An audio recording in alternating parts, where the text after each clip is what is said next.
손흥민이 리그 8호 골을 터뜨리며 EPL 득점 단독 2위로 올라섰습니다.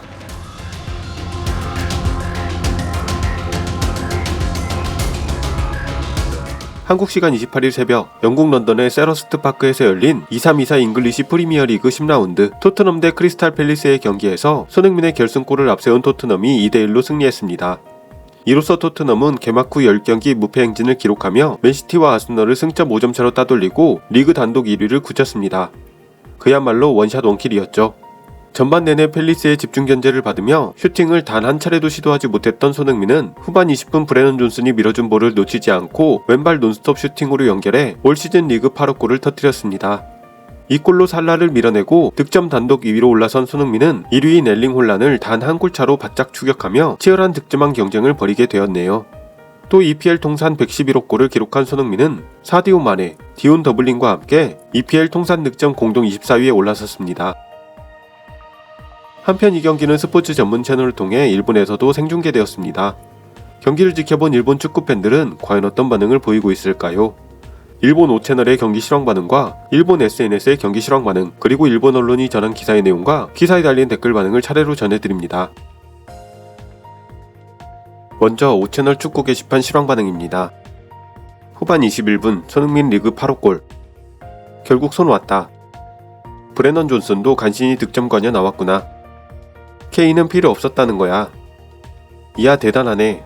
메디슨이 연계하고 손이 결정한다. 내려앉았을 때의 허물기는 아직 미완성이라는 느낌이지만 완성되면 과연 어떻게 될지. 메디슨이 귀신. 손씨 득점왕 할지도. 메디슨 이걸로 연속 관여 기록 계속.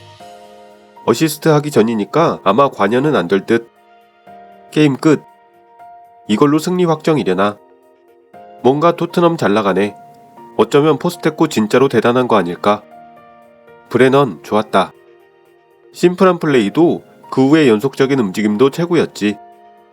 12월의 맨시티전 정도까지는 1위를 지킬 수 있을 것 같아. 박스 안에 뛰어들어 안으로 되접어 넣기. 많이 본 듯한 득점 패턴. 메디슨은 역시나. 브레넌도 움직임 좋았고 어시스트도 잘했고 손은 확실하게 결정하고 강하다 토트넘. 손이 아시안컵에 나가는 거 정말 곤란하겠네. 비스마와 사르도 그렇지만 히샬리송보다 브레넌이 선발 자리를 잡을지도. 1월에 선수가 빠지면서 끝나겠지만 그 전까지는 힘낼 수 있을 듯. 토트넘이 1위인데 득점왕인 흥민을 쉽게 아시안컵에 내보내줄까? 아시안컵 같은 건 기본적으로 소집을 거부하면 안 되지 않나? 아시안컵 같은 거 필요 없어. 무슨 가치가 있는 거야. 그런 수준 낮은 대회. 세계에서 활약하고 있는 선수는 일본과 한국만 있잖아. 본인이 거절하면 남는다. 대가를 고려해야겠지만. 아시안컵 하는 건 좋은데 6월에 해줘라. 아시안컵 진짜 싫어. 손은 주장이고 책임감이 있으니까 무조건 가겠지만.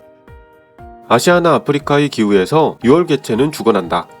매번 남아프리카에서 개최한다면 얘기는 다르겠지만. 중동의 온도 조절이 완비된 실내 경기장이라도 만들어주면 안 되나? 손이 트래핑 잘하니까 메디슨이 손에게 주는 패스의 스피드가 귀신같이 빠르잖아. 토트넘 세계 최강. 사르 패스 못하네. 브레넌이 잘 맞으면 좋겠지만 미토마가 토트넘에 잘 맞을 것 같아. 아시안컵에서 일본 대 한국 보고 싶다. 반더벤의 스피드 엄청나네. 작년까지 다이어였다는 걸 생각하니 더욱 대단한 느낌이 든다. 반더벤이 다 막으니까 비카리우에게 볼거리가 별로 없네. 라고 생각하는 순간 골. 역시 비카리우도 무리인가? 이후 핸드볼 논쟁이 있었지만 재미없으니 넘어가겠습니다. 경기 종료. 10경기 무패 축하. 끝판에 재미있었다. 명장 포스테코. 카드도 존슨만으로 끝난 것은 좋았지 않나 싶은데. 팰리스는 이 실점 후 소극적으로 수비한 시간이 아까웠다. 토트넘은 내용면에서 아직 포스테코가 원하는 수준은 아니지만 승점 3점을 쌓아 올렸다. 자책골 때문에 졌구나. 어깨 닿은 다음이면 팔 맞아도 괜찮은 거? 안 돼. 그냥 51분. 아무튼 재밌었다. 고마워. 나이스 게임. 다음은 일본 SNS의 실황 반응입니다. 후반 21분 손흥민 리그 8호 골. 손흥민 왔다. 손흥민 추가점. 내가 사랑하는 손흥민. 손흥민, 바모스. 에디손, 존손, 흥민손. 일본어 발음상 쓴과 손은 발음이 같습니다. 메디손, 브레넌 존슨, 손흥민, 손흥민 대박. 완벽하게 허물었다. 손흥민의 결정력. 손 드립이 많네요. 이후론 생략하겠습니다. 손흥민 멋지구나. 역시. 손흥민의 결정력은 정말. 완벽한 허물기에 이어 손흥민. 토트넘 너무 강해. 결국 손흥민이 결정해서 끝장내네.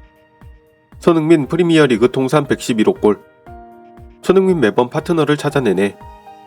손흥민 진짜 올해 득점왕할 기세구나. EPL 외국인 득점 랭킹 1위 세르히오 아구에로 275경기 184골, 2위 티에리 앙리 258경기 175골, 3위 모하메드 살라 240경기 146골, 4위 로빈 반 페르시 280경기 144골, 10위 손흥민 278경기 111골. 경기 종료. 피니셔 손흥민은 아시안컵으로 빠질 때까지 얼마나 골 넣을 수 있으려나. 10월 리그전은 3전 전승. 월간상 받을 수 있을까나. 맨유나 첼시도 좋던데. 이번 달 토트넘 최우수 선수를 뽑는다면 손흥민인가? 오늘의 손흥민 모든 것이 멋있었어. 스스로 득점하고 주장으로서 다른 선수를 격려하고 그리고 수사하게 심판에게 물 줄까? 라고 묻는 것도 훌륭하다. 정말 진심으로 손흥민이 일본 대표가 된다면 우승도 가능. 무슨 우승인지 안 써있네요. 설마 월드컵? 토트넘과 크리스탈 팰리스 경기에 정보량이 너무 많다. 비수마의 프리킥 터무니없는 우주개발. 히샬리송 몇 번이나 결정적인 찬스 앞에서 어이없는 실수. 에두아르도 일반적으로 옐로우 카드 받아도 이상하지 않았는데 영장. 포로 엄청 많은 볼로스트. 사르의 터무니없는 사이드 체인지. 역시 골 넣는 손흥민. 올 시즌 세 번째 오심. 케인이 이적하면서 손흥민이 지금까지 했던 임무가 없어진 것. 메디슨이 새로 가세한 것. 모두 다 잘 맞았구나. 개막 이후 10경기. 이렇게 좋은 출발을 할 줄은 예상하지 못했어. 동시에 케인이 얼마나 영향력 있는 선수였는지 재확인하고 있다. 손흥민이 슛은 물론이고 양발로 정확한 패스를 찰 수 있고 침투도 좋고 트래핑도 좋고 포스트 플레이도 좋고 결점 없는 완벽한 공격수가 되고 있어. 다음은 야후재팬에 올라온 일본 언론의 기사와 댓글 반응입니다.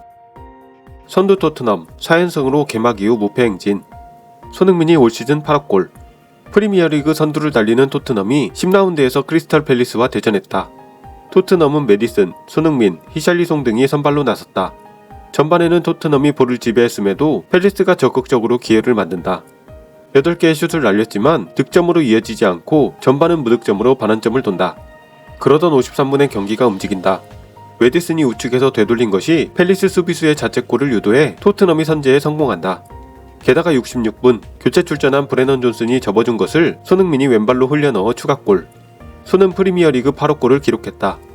경기 종료 직전 크로스를 받은 조단 아예우가 강렬한 발리슛을 터뜨려 팰리스가 1점을 대갚았지만 1대2로 종료.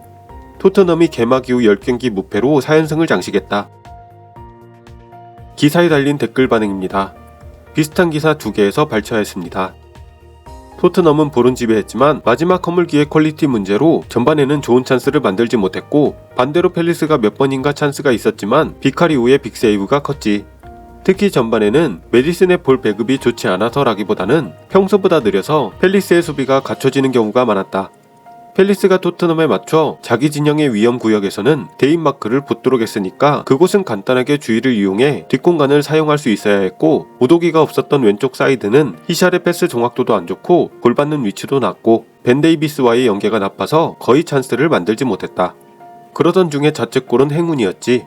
그리고 반더벤의 스피드가 수비에서 엄청 효과가 있었어. 점점 좋아지고 있는 것 같아. 다음 라운드 런던 더비가 하나의 분기점이 될 것 같은데 홈이니까 포체티노의 복수심을 꺾어줬으면 좋겠네. 당연하다는 듯 득점하는 손흥민은 대단해. 그가 뛰고 있는 리그는 프리미어리그니까 말이야. 아시아 역대 최고 선수임에 틀림없어. 그 다음이 박지성이고 그 다음이 나카타 히데토시인 듯. 좀 오래됐지만 손 다음은 차범근이라고 생각해. 나폴리에서 우승하며 연간 최우수 수비수가 된 김민재가 슬슬 박지성을 제칠 듯. 나카타가 너무 높아. 벤탄쿠르 복귀 축하해. 역시 볼키핑을 특별히 잘한다. 메디슨과 벤탄쿠르가 나란히 선 미들이 벌써부터 너무 기대된다. 공백이 상당히 있는 가운데 짧은 출전 시간에도 가능성을 느낄 수 있었지. 좋은 의미든 나쁜 의미든 평소와 같은 토트넘이었네. 아직 아스널전 외에는 중위권 이하의 약한 녀석들과 메뉴, 오심을 포함해서 9명 리버풀밖에 상대하지 않았지만 승점을 까먹지 않는 것은 대단하네. 안티도 드디어 한 개인가? 말하는 것이 여러 가지로 재미있어. 골 때리네. 히샬리송은 어차피 못 넣겠지 라고 생각하게 된다. 좀 이르기는 하지만 득점을 손에게 의존하고 있는 현 상황은 연초의 경기가 걱정된다. 개막 10경기에 승점 26점이면 클럽 레코드지. 엔제 너무 대단하다. 벤탄쿠르도 어서와. 이겨서 다행이지만 안데르센 그거 심판에 따라서는 퇴장이잖아. 펠리스가 너무 거칠고 역겨운 경기였다. 케인이 빠지고 보강도 없이 손흥민이 부활. 포스테코 감독의 신데렐라 스토리. 만약 우승한다면 영화가 될 듯. 이대로라면 히샬리송을 빼고 존슨을 선발로 하는 게 좋겠어. 단순하게 히샬리송은 패스 미스가 많고 차이를 너무 못 만든다. 히샬리송은 슛 말고는 좋아. 비카리오 대단하네. 그의 슈퍼세이브로 승점을 얼마나 본 걸까? 톱레벨에서 이렇게까지 결과를 내는 아시아인 선수는 처음으로 차원이 다르네요. 작년의 컨디션 난조가 거짓말 같구나. 정말 의지가 되는 선수야. 손흥민은 프리미어리그 사무국이 선정하는 MOM에 선정되었습니다. 9라운드 플럼전에 이어 2경기 연속 MOM 수상이자 올 시즌 10경기에서 4번이나 MOM으로 선정되며 명실상부 최고의 에이스임을 보여주었죠. 한편 포스테코글로 감독은 손흥민에 대해 비교하고 싶지 않지만 맨체스터 유나이티드에는 호날두가 있었다. 손흥민은 윙어로서 커리어를 시작했지만 항상 손흥민을 보면서 정말로 훌륭한 피니셔라고 생각했다. 손흥민의 움직임은 미쳤고 중앙에서 뛸 정도로 충분히 영리한 선수라고 생각한다. 라며 손흥민의 마무리 능력을 전성기의 호날두와 비교했습니다. 이어 난 항상 손흥민의 프로 정신을 좋아한다. 수비적인 면에서 바로 압박을 하는 걸 볼 수 있다. 그런 면이 있다는 걸 알고 있었다. 내 머릿속에 있던 생각 중 하나였는데 효과가 있었다. 라며 헌신적인 수비도 높이 평가했죠. 오랜만에 긴 휴식기를 갖게 되는 손흥민은 다음 달 7일 옛 스승인 포체티노 감독이 이끄는 첼시를 홈으로 불러들여 또 하나의 런던 더비를 치르게 됩니다. 그 경기에서는 또 어떤 활약을 보여주게 될지 벌써부터 기대가 되네요. 오늘 영상은 여기까지입니다. 시청해주셔서 대단히 감사합니다.